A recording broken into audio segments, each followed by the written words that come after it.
आज चलिए अपना ये चैप्टर है स्टार्ट करते हैं। ये जिंदगी फिर ना चमक जाए, ठीक है। इसकी अपन एक्सरसाइज कर रहे थे, जिसमें क्वेश्चन देखिए, क्वेश्चन नंबर 1 पहले हमने किया था और उसके आगे का भी देखते हैं, है ना। अगला क्वेश्चन है, जाना है दुनिया ले सबला, पंक्ति का भाव विस्तार पूर्वक बताइए, ठीक है। यानी हमारा शरीर क्या है, नश्वर शरीर है। ये पृथ्वी लोक में मनुष्य का जन्म हुआ है, जहां पर क्या है, हर व्यक्ति, चाहे वो इंसान हो, चाहे जानवर हो, चाहे कीड़े मकोड़े हो, चाहे पशु पक्षी हो, वो सब क्या है, अगर पृथ्वी में जन्म हुआ है तो उसकी मृत्यु अवश्य ही होगी, है ना। तो यही क्या है, हमारा जीवन नश्वर है। इस सत्य से हम सभी क्या है, अवगत हैं। हम जानते हैं कि हमारी मृत्यु एक न एक दिन तो जरूर होगी। मनुष्य जीवन पंच तत्वों से मिलकर बना होता है। पंच तत्व कौन कौन से होते हैं, जैसे आकाश, धरती, हवा, आग और जल, है ना। ये 5 तत्व से मिलकर क्या है, हमारा शरीर बना हुआ है। और अंत में जब मृत्यु होती है, उस समय क्या है, वो शरीर हमारा मिट्टी में मिल जाता है, ठीक है। तो जब तक हम यह सत्य जानते हैं, हाँ, तो हम जानते हैं कि हमारी मृत्यु तो एक ना एक दिन जरूर होगी। इसलिए हम व्यर्थ के विवादों पर, यानी हम छोटी छोटी बातों पर गुस्सा ना करें, प्रेम पूर्वक रहें। तो इस प्रकार से हम अपने प्रेम पूर्वक रहने से क्या है, जीवन क्या आनंदित होगा, आसपास का वातावरण भी क्या है, आनंदित होगा। तो इस प्रकार से हमें मालूम है कि हमें एक ना एक दिन जाना ही है इस दुनिया से। तो इसलिए हमें चाहिए कि हम प्रेम पूर्वक अपने परिवार, अपने आसपास सब लोगों के साथ प्रेम पूर्वक रहें, जिससे क्या होगा, आसपास का वातावरण भी आनंदित होगा और साथ ही साथ हमको भी खुश रहेंगे, हम भी, हम हमारे मन में भी आनंद होगा, ठीक है। चलिए अगला क्वेश्चन है, भूया की पीड़ा से कवि का क्या आशय है, अपने शब्दों में इसको बताना है, ठीक है। भूया की पीड़ा से कवि का आशय है कि तुम मानवीय संवेदनाओं से युक्त हो, अतः इस धरती के दर्द को समझो। कहने का मतलब ये है कि मनुष्य अपने जमीन से जुड़ा रहे, आपस में मिलजुल कर प्रेम पूर्वक व्यवहार करते हुए जीवन बिताए। यानी हमें क्या करना है, अब हमें अपने आप में सकारात्मक विचारों को लाना है, और जिससे क्या है, आसपास का वातावरण भी क्या है, नेगेटिव विचार आएंगे नहीं, है ना। तो ये क्या है, ऐसा होने से क्या है, कवि कवि का कहने का मतलब ये है कि अगर हम सकारात्मक विचारों को अपनाएं, तो उससे क्या है, हमारा जीवन आनंद से बीतेगा। और सकारात्मक विचार होने से क्या होगा, आसपास का वातावरण खुशमय होगा और जीवन क्या है, सरल बीतेगा। अगला क्वेश्चन है, धरती की हीरा से क्या समझते हो, अपने विचार आपको बताना है, ठीक है। धरती से धरती की हीरा, इसका मतलब क्या है कि इस पृथ्वी पर निवास करने वाले उन मनुष्यों से हैं जिन्होंने अपने परिश्रम से इस धरती को सींचा है। मानवीय गुणों से युक्त मनुष्य उन मूल्यों को समझे और अपना जीवन व्यतीत करे। यानी हीरा मतलब, हीरा क्या है, वो मनुष्य है जो अपनी मेहनत से क्या है, बंजर भूमि में भी क्या है, फूल उगा सकते हैं। यानी अपनी मेहनत के बल पर क्या है, कोई भी काम, कठिन से कठिन काम भी आसान हो जाता है। और मेहनत करने से ही क्या है, जीवन सफल होता है। और हम क्या है, हर प्रकार से जो चाहते हैं हम वो बिल्कुल कर सकते हैं मेहनत के आधार पर, ठीक है। तो इस प्रकार से मेहनत करने वाले व्यक्ति को हीरा कवि ने कहा है, जिसके कारण क्या है, वो कोई भी मनुष्य, मेहनत करने वाला मनुष्य क्या है, समाज में कोई भी, मतलब जो कठिन से कठिन काम होगा वो क्या है, वो कर सकता है और दुनिया की काया ही पलट सकता है। चलिए अगला क्वेश्चन है, मेहनत कश को दुनिया क्यों पसंद करती है।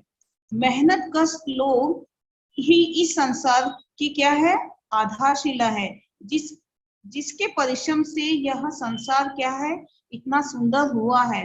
मनुष्य अपनी कर्मठता से समाज की काया पलट ही कर सकता है, और अपने साथ साथ दूसरों के जीवन में भी खुशियां ला सकता है। इस लोगों को दुनिया पसंद करती है। जो आलसी होते हैं उसको कोई भी पसंद नहीं करता है। इसलिए अगर कोई भी मेहनत करता है व्यक्ति, और वो मेहनती व्यक्ति को ही क्या है, हर कोई पसंद करता है। ठीक है, क्योंकि मेहनत का व्यक्ति ही क्या है, दुनिया की काया पलट सकता है। वो क्या है, ऐसा बोल सकते हैं कि अगर मरुभूमि है तो वहां पर भी क्या है, वो फूल उगा सकता है। यानी अपनी मेहनत से क्या है, वो पूरी काया ही पलट सकता है। और मेहनत करने से ही क्या है, सारा जीवन सफल होगा। अगला क्वेश्चन है,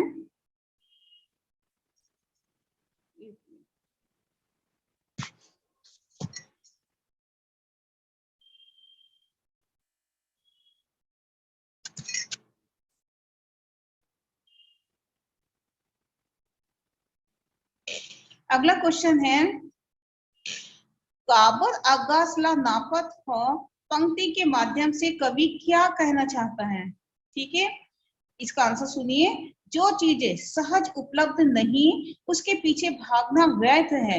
इस धरती पर हमारे आसपास जो उपलब्ध है, उन्हें समझकर हम अपने आगे मतलब आगे बढ़े।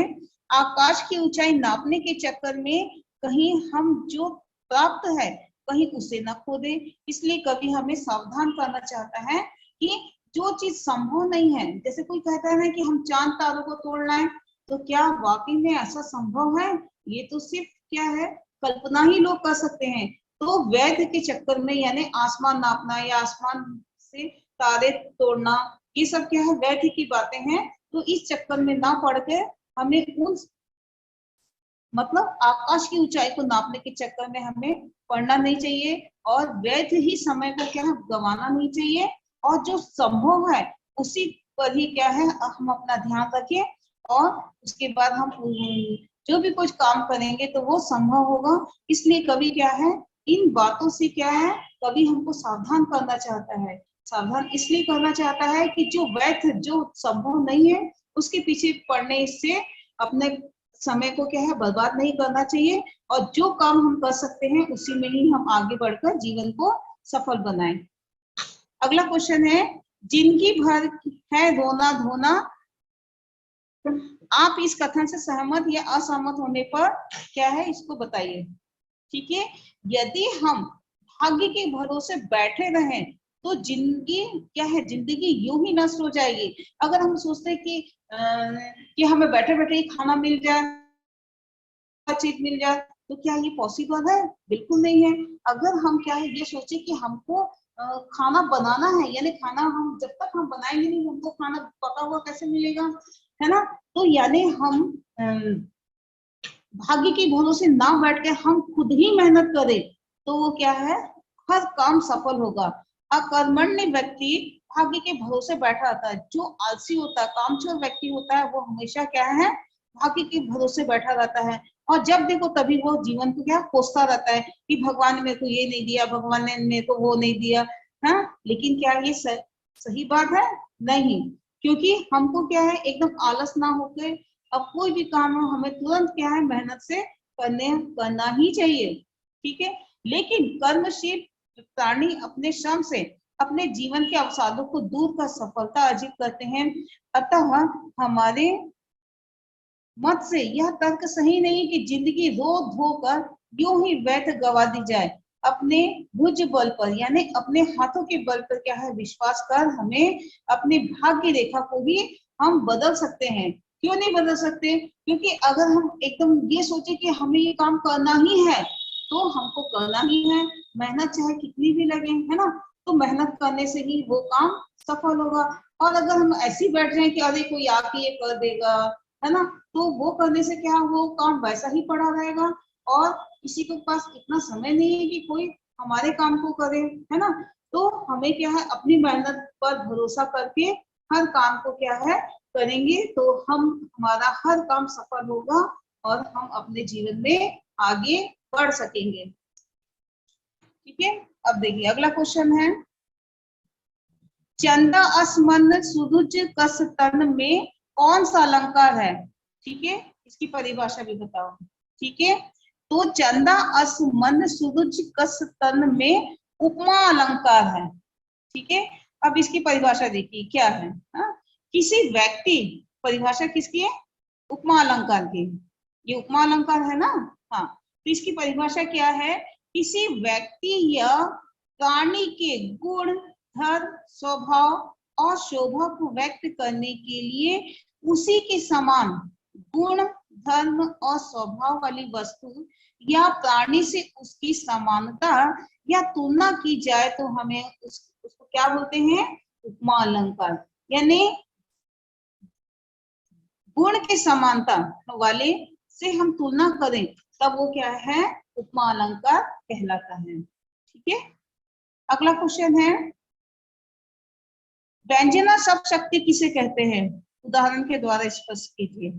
इसका आंसर सुनिए। जो अर्थ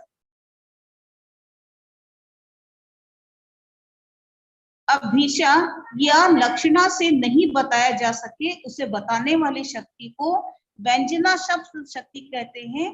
भिन्न परिस्थितियों में इसका अर्थ भिन्न भिन्न होता है।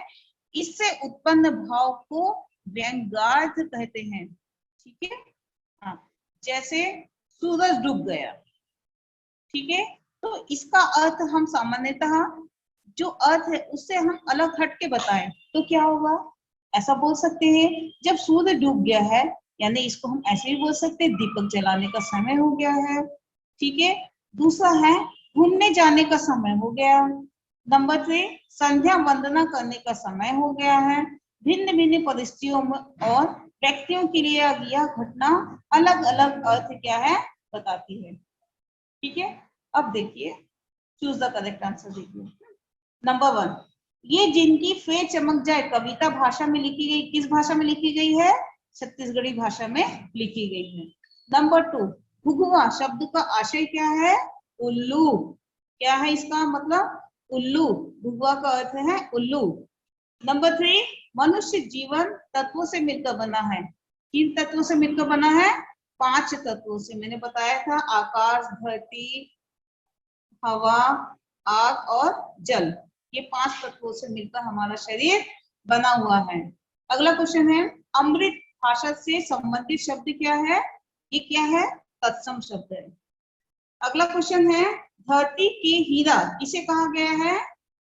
मनुष्य को। किसको कहा गया है? मनुष्य को। अब देखिए खालिस्तान देख लो। कोयली शब्द का पुल्लिंग क्या है? कोयल। ठीक है, कोयल।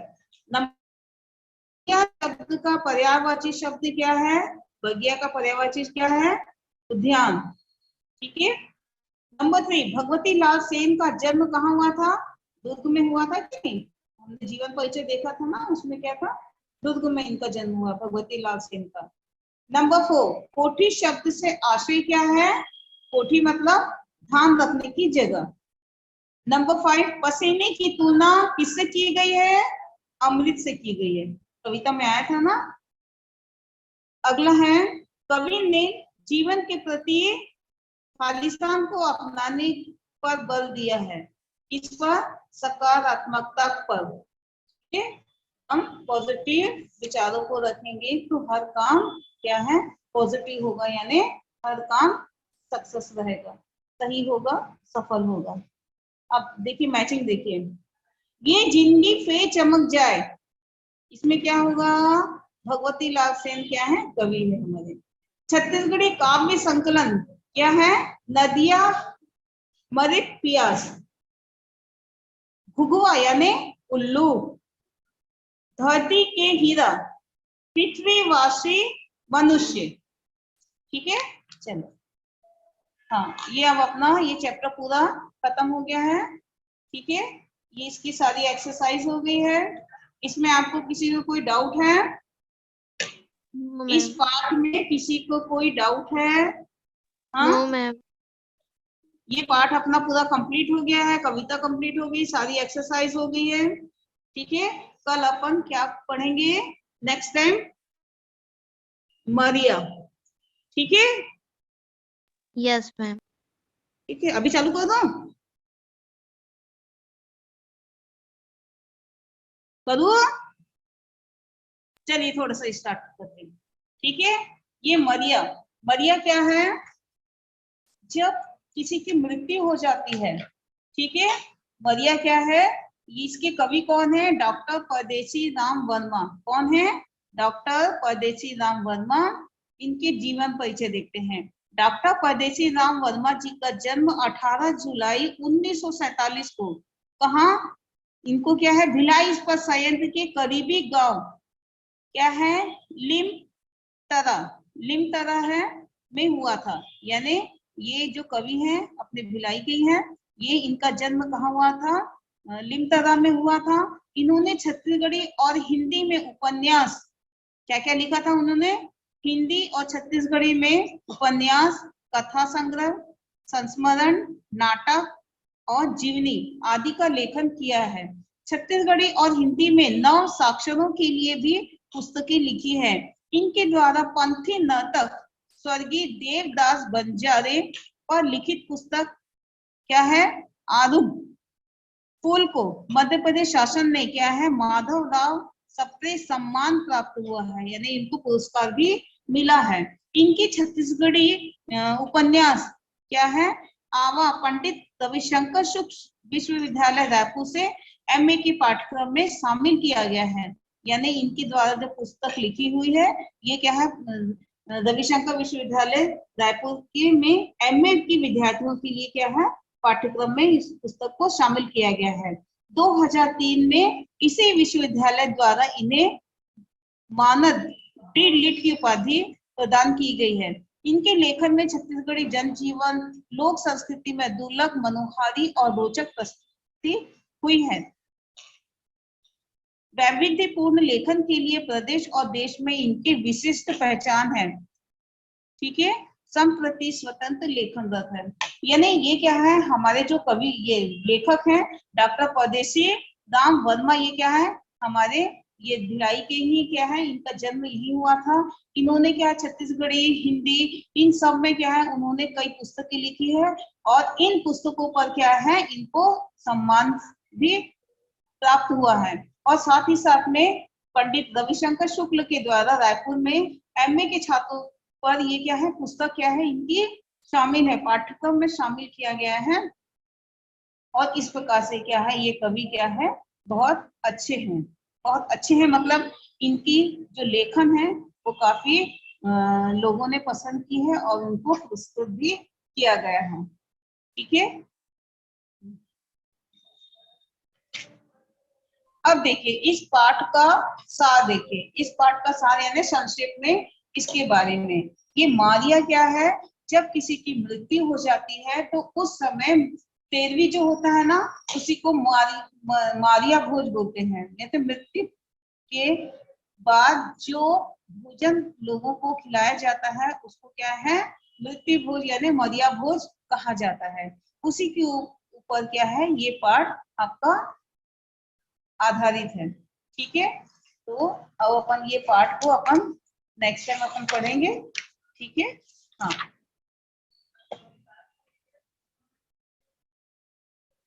पाठ का सार समझ में आ गया। ठीक है, हाँ, तो अपन कल अपन मारिया भोज के बारे में ये पाठ का हम डिटेल में पढ़ेंगे। ठीक है, चलिए, class is over. Thank you ma'am. Okay बेटा।